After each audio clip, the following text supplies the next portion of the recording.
Ассалаумағалейкум ва рахматуллахи баракату. Құрметті ағайын, қадірменді жамағат. Алла тағала келе жатқан қасиетті Рамазан айына баршамызды аман есен, сау саламатта жеткізсін. Бүгінгі бағдарламамызға келіп отқан бауырымыз Ахмет Ишан Оразалы мешітінің наиб имамы Сыздық Қанат бауырымыз келіп отыр. Студиямызға қош келдіңіз, Қанат мырза. Бүгінгі мынау подкастымыздың тақырыбы уақыф жайында болмақ. Жалпы уақыф дегеніміз не, Қанат мырза, сол жайында кеңінен түсіндіре кетсеңіз. Уақыф жайында айта кететін болсақ, уақыф дегеніміз тілдік мағынасы бір дегені ұстап қалу, тоқтату деген мағынаны білдіреді.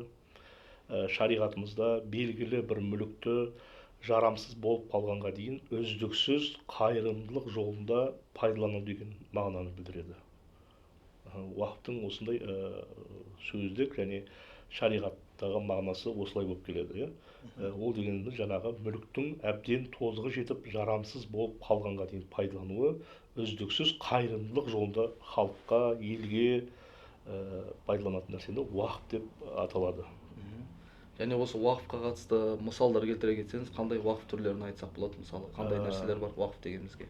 Уақыф дегенімізге жаңағындай мешіт салу, көпірлердің салуы, мынау медицина жағындағы дәрі-дәрмектердің таратылуы, басқа да оқулықтар таратылуы және мектеп салыну, былай айтқанда халықтың игілігіне жұмсалатын нәрселерді уақыф деп аталады.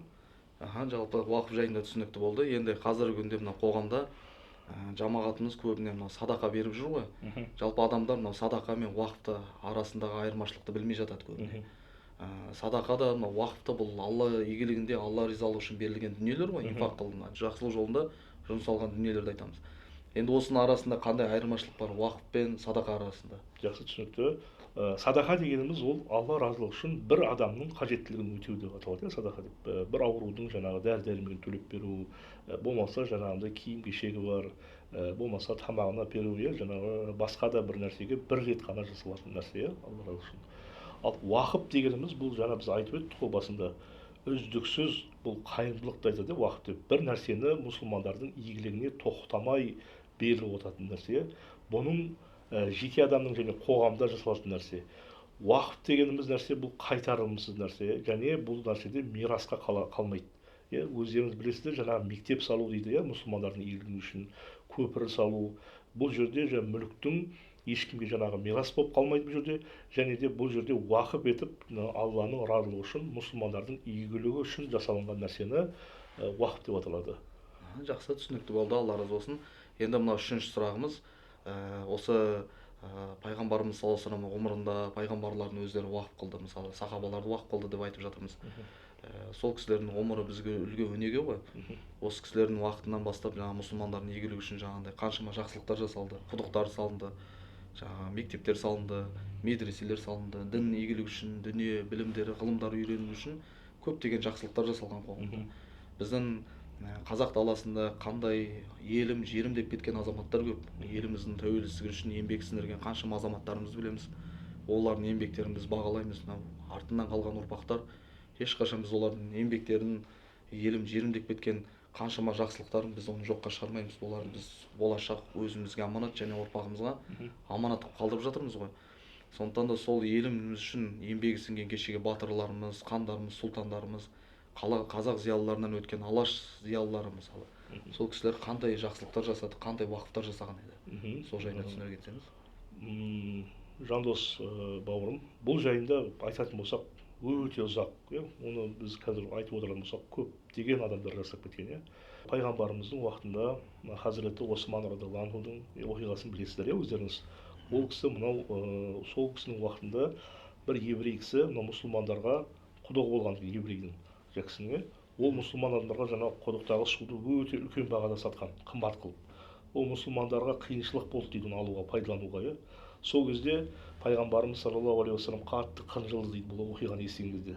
Сол құдықты Хазіреті Осман радиаллаху анху сатып алып беріп, бір күні Хазірет Осман радиаллаху анхудың болды құдық, екінші күні жаңағы еврей кісінің иелігінде болды құдық.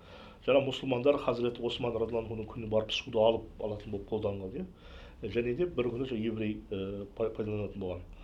Сонда бұл жердегі қарап отырсаңыз, Хазірет Осман радиаллаху анхудың қараңыз, уақып жасауы.